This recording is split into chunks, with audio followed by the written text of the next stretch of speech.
we're talking about large pieces of infrastructure that are icons in the world, and the batons that get passed. So from, I think, did it go from T5 to the Olympics to Crossrail? I can't remember the order, but you know, we talk about British information modelling, and I think the way that we manage our infrastructure is sort of a gold standard in the world, and it's IMBID. And I present to you John Pelton.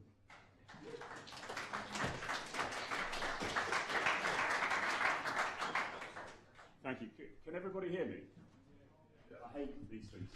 I'm sorry. I wonder well if you can hear me. I'm not going to carry that pink cube if that's what the alternative is. I'll stand behind this if necessary. So this is really almost the sort of death knell slot, isn't it? It's the equivalent of the after lunch slot. So it's warm. You've all had a glass of wine, a beer, some food. It's 8 o'clock. Possibly one or two are thinking about the queue at Victoria, ready to go home. So I'll keep it as snappy and short as I can, and hopefully that will provoke some questions and keep you awake for the other three presentations to the end. It is, of course, still called Crossrail. For those who watched the news, I think last Tuesday, Her Majesty turned up and decided it ought to be called after her. So it's now the Elizabeth line. Well, it's not the Elizabeth line yet. It will be the Elizabeth line in December 2018. I was amused to see that there is a Twitter trend that's running at the moment, which is increasing gradually in strength, to when we get to December 18, to rename Her Majesty's Crossrail. We'll leave that for the moment. Right, okay, so here's the experiment. Look at that, there, a quick bit of rebranding, and that tells you absolutely nothing except that we're now going to do blue. Right, does anyone not know who that is? Oh, shame on you. Okay, that's Andrew Wilson then. It actually says that. For the short-sighted member in the front row. Andrew Wilson, Chief Executive of Crossrail, and frankly, he's the reason I'm standing here now talking to you about innovation, because he gets it and does it and has done it for a long time. He sort of cut his teeth on Terminal 5, where innovation was put out as not as a formal, systematic program in the way that we've done it, but certainly it made very clear that he expected innovation of some manufacturer, use of bin, etc., etc. So he's a pretty key figure. And the reason he's up there is partly because of that, which he does in spades, for those who have met him, but partly because of that as well. He's the one who set that vision that's set out there, and in particular, put those two bits in there. He wants to raise the bar. He wants Crossrail to be an example of excellence for the UK, for the world. And part of that is this business about innovation, which he defines as sharing ideas. That's it. Those two words were the genesis of the entire innovation program on Crossrail, and remain a fundamental feature of everything that we've done. And someone else earlier on, thank you yourself, said it was all about people, not technology. This is exactly the same. This is about people, not whizzy technology. Although I'm very impressed, Joseph, and I want your glasses. Right, okay, so how do we do it? Well, what I'm going to do is I'm going to show you sort of three kind of bits to this presentation. One is how we do what we do now, then how we've done, with some Gucci 3D pictures, although they don't sort of move, sorry. Never know quite what people do when you send slides, so they're static. And then finally, where we're going to go next. Because there is a next, even though Crossrail's innovation program is beginning to close down this year. So, okay, that's what it's about. Culture, capability, and collaboration. Now actually, it's not really, it's about collaboration, and collaboration. The rest comes with it. If you get the collaboration right, the culture will then follow, and frankly, you develop your capabilities to suit what you need, so that takes the capability with it. So I then added the heart. That's Innovate 18, which is our innovation program. At the heart of it is collaboration. So how do we achieve that? Very trite. How many people here have said, go and collaborate? Okay, not easy. Well, the first thing is that we have to get the supply chain, our tier one contractors, the big beasts that are out there building our projects, our tunnels, our stations, etc., the Langeroorks, the Skanskas, the Costains, the Alstons, etc. So what Andrew did in his inimitable way was to write a little letter to them, which basically said, give us some money, 25,000, and come and join our program, I'll match fund it, and then you'll be in, and that's it. And so 18 of them did, which was rather nice. So he then match funded that, and that created a fund of money, which has allowed us to use that money to innovate. It also gave us a bit of, or gave them some skin in the game. And I have to say, it's kind of staggering. some contractors here. I won't disparage them, but 25,000 is not a lot of money for $1 billion or so company, particularly when you can probably claim it back on tax anyway. And yet, the level of interest amongst the chief executives in particular in what had happened to their 25,000 and how were they getting value back has been quite extraordinary.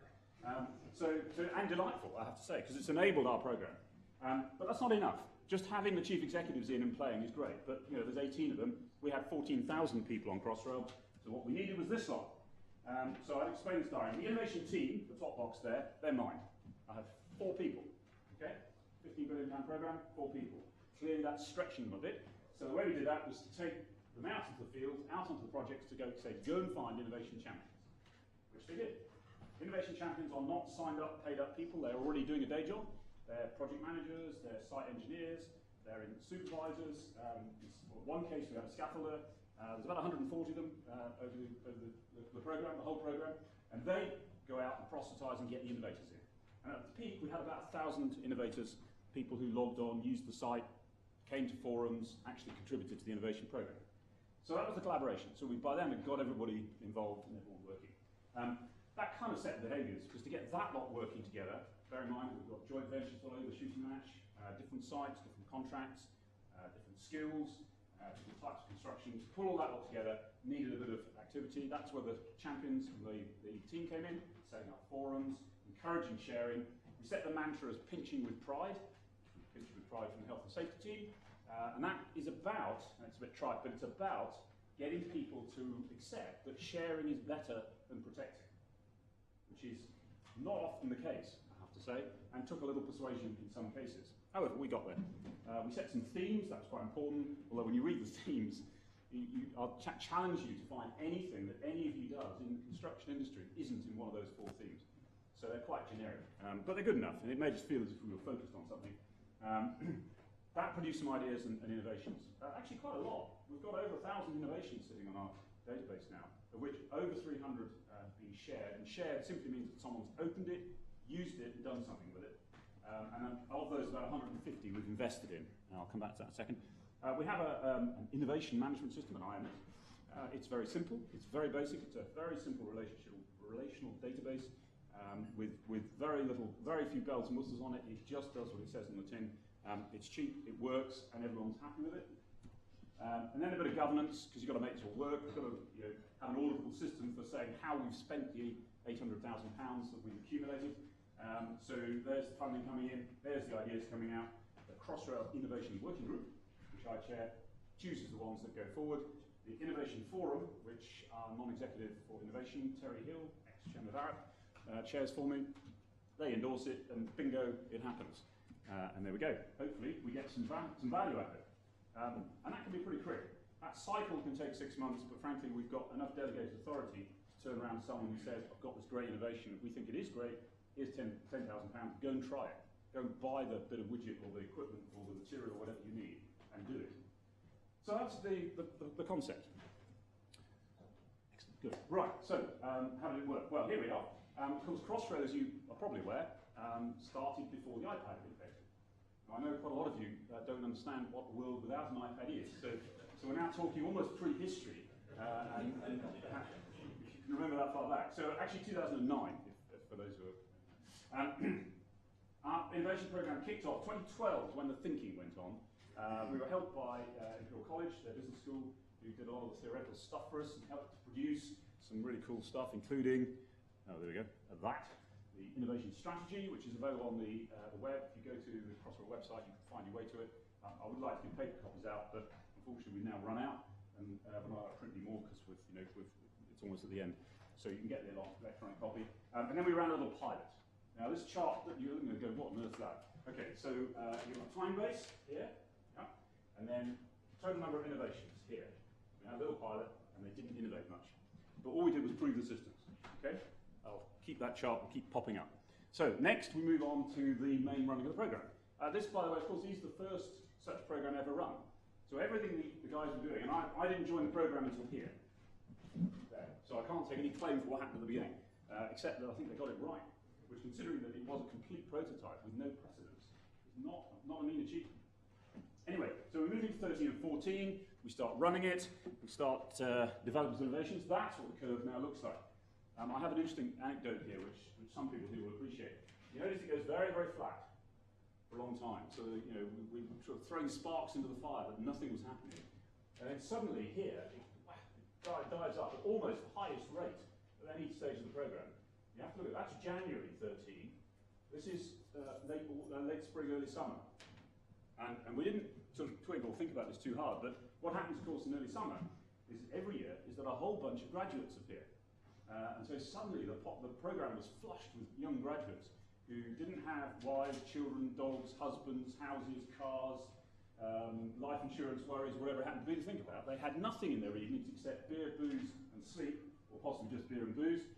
And so they had the time to work the evenings, to work the hours, and they had the enthusiasm, the uncalcified brains. And actually, they kicked off the program. And once they got going, everyone else started thinking, oh, hang on, this is fun. And it went. And it's kept going. As you can see, that's 2 years worth of there, broadly static and going up, which is nice. We had a few cool ideas. We're on from Langerock still? No? Nobody? Okay. That's Custom House Station. You can go and see that now, it's finished. If you stand at the XL DLR station, you'll see it. The cool thing here is not the station, although the station itself, this was all built up at Steepley, up in North England, and transported down on trucks, 743 bits. The important bit is this bit, the gantry crane, which was a product of the innovation programme. Because the original plan was to use tower cranes to swing the bits down the site, because it's a long, thin site, being a station. And the gantry crane, which was borrowed from another site, meant you could whiz the bits up and down really fast. They set it inside a GIS model so they could locate the parts and they could control the whole thing from the office over the road. So it was the first sort of big sort of wow moment on the innovation programme. That's now been superseded by the things you've got in front of you that Joseph gave out early on. That's Google Cardboard. We picked Google Cardboard because it was bloody cheap. Everyone could get hold of it. Everyone knew how to use it because they'd all bought it anyway. And we used that for health and safety briefings. And it was our first toe in the water for anything other than normal reality. Drones. I'm a squadron leader now. I've got 6 of those. We fly them all over the place.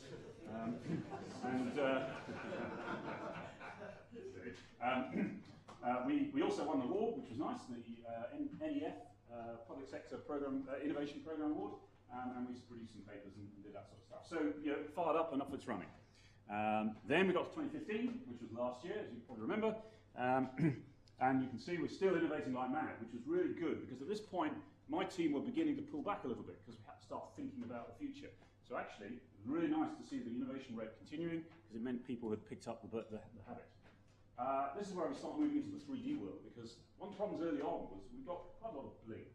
You know, blue helmets and orange gloves and sort of flashing iPads and all that sort of stuff, which was really cool and got people going, but actually a bit boring. But as the program matured, as we'd had time to think about things, as we moved into the rail systems and the fit-outs section of the program, which frankly had a little bit more digital stuff in it, we started to get some cool ideas. This is a 3D immersion cube, which is set up at West Ferry, and that is, well, normally it's Whitechapel Station, because that's where all the problems are, but you can go in there and you can immerse yourself in Whitechapel Station. You've got the roof, the sides, a little trackball at the moment, because it's a 5-year-old system, so it's quite old, it's cheap. It gets a bit unsettling, because you suddenly find you're accelerating through some component of the building at about 30 miles an hour, and then you lurch to a halt. And the funny thing is, when it happens, everyone goes whoop, like that, even though they're standing on a flat bit of ground with 3 screens and a bit, you know, anyway. But really cool, and we're linking that not only with our own bin model, but increasingly with some of the data that's coming in. The most recent example was an integration of point cloud, BIM, and photogrammetry, which was an attempt to really bring old and new together and bring all the various data sets together. And presenting it in that just transforms it. So we did health and safety briefs in that initially. Now we're doing design reviews. The next step will be possibly taking it into the testing commissioning handover stage, using it for simulations, for trials, and maybe even some of the early testing. So that was quite cool. A bit more to come. There we go. Baystone, who are not here, unusually. Normally they come to all these things. Alex Sionovsky invented Baystone, or sort of started Baystone, invented the software, which essentially is the Red Line app. I forgot who was right at the beginning, he was talking about having the as-built drawings. David, this is what that does. It allows you to go on site with a tablet or an iPad or whatever it happens to be, And red line your drawings from the database, on the tablet, on site, and save them back into the database. Massive saving in time, absolutely massive. We've got 3 million equivalent of drawings at the moment, and we've still got 18 months to go of major construction work, so we're going to have some more. If you save 20 minutes on every single one of those, you can kind of see how quickly you build up a saving that's worth having. Okay, and we did a bit of safety stuff too. I'll skip that. So there we are. Now, this is where we're going next. We're going to shut the thing down. We're going to put it on the learning legacy. Well, actually, we've got to do a bit more than that, because I would not be forgiven by Andrew for just leaving it like that. So this is what we're going for. The infrastructure, industry, innovation platform, I3P. It's got a catchy I3 something or other title, so that we felt was good. Eventually, I'll learn to do the little 3 up as a power rather than as a letter, but I haven't done that yet. Okay, so what are the differences? First of all, we've now got projects. Not one project, many projects. That brings a bit of a challenge. Projects like to own this stuff. If you're now sharing it amongst Thames Tideway, which is a big sewer, and HS2, which is a big train, and Hinckley, which is not yet a big power station, then you're going to have some interesting challenges as people try to talk to each other, or don't talk to each other. So I'll come back to that in a second, but that's where we are. Obviously, we've now got clients, one roughly per project, I guess, and then a bunch of tier 1s. Interestingly, the tier 1 net is the same so far. We haven't yet added a tier 1 because we've got 18 of them on Crossrail, and there aren't very many more than 18 major contractors in the UK. There are a few, and there are a few in Europe, and we're gradually bringing them in. So that's made it a little bit easier. Okay, so here we go. Here's the model. First of all, clients will fund the innovation teams, just like Crossrail did ours. That gives them ownership, and frankly, it's the only way of doing it. The same network of champions on both sides, from tier 1s for the clients, and innovators the same. All linked into the projects. Now, this is where the fun starts. The projects we've suggested, and it's gone down pretty well. What we don't want is to proselytise Crossrail. We don't want everyone to look like Crossrail or be part of Crossrail. What we want is HS2 to have its own innovation programme. We'd like to think that they would use ours as a model, and they have done because we've had certainly fairly good success with it. Thames Tideway are doing the same. They've tweaked it a bit. Thames Estuary Programme have done it a slightly different way. Network Rail are getting involved and they're doing it in a slightly different way as well. Hinckley, I'm not sure yet, but they're getting engaged. Fortunately, 2 of our people from Crossrail have migrated via all the strange career paths that we go to media. We're now working at Hinckley and are absolutely determined it's going to be the same as Crossrail. So that was quite interesting. So I know that Hinckley will eventually have a purple roundel and a line through it and be called Elizabeth. So we've got these silos now, which are the innovation programs, and the trick now is to kind of bring them together. So we've got all the innovation stuff going on there. There we go. Right. So now, instead of having the structure that we have in Crossrail, each of these are going to have their own programs, which will be everything that I described for Crossrail. But up here, we'll then have an industry-level sharing mechanism, which will be uploaded innovations from each of the projects and programs, shared in a single database, which everyone that's paid into will then have access to. Well, of course, everyone, 18 tier 1s, all the big clients, all the big programs, very quickly you end up with an effectively open innovation solution because they're all there. That's going to be the fun bit, the Knights of the Round Table piece. We did work out we potentially could have 50 people sitting around that table, which gets a bit unmanageable. So we're going to end up with a kind of rota, I suspect, of representative contractors, representative designers, probably all the projects, because they're rarely likely to be more than a dozen of those, with the chairman. And the chairman initially will be Andy Mitchell, who's the chief executive of Tideway, who was the program director at Crossrail and was caught the bug when he was with Crossrail and is a massive champion of the innovation process. There's the money going in. 15k from each of the tier 1s at the moment is the suggestion, and 100,000 per billion spend per year for the programs. So Crossrail, 4 billion, 6 years, 75,000. Sorry, Tideway, I apologise. So that gives you the money, and that there is I3P. Obviously, this is down the projects. These are all the people of that, the important bit in the middle there. That's going to be run by a combination of the Knowledge Transfer Network, KTN, and the Manufacturing Technology Centre, the MTC, at Anstey, which is part of the High Value Manufacturing Catapult. Bonza. And there we go. And that, for those who don't know, is the Elizabeth line. Okay.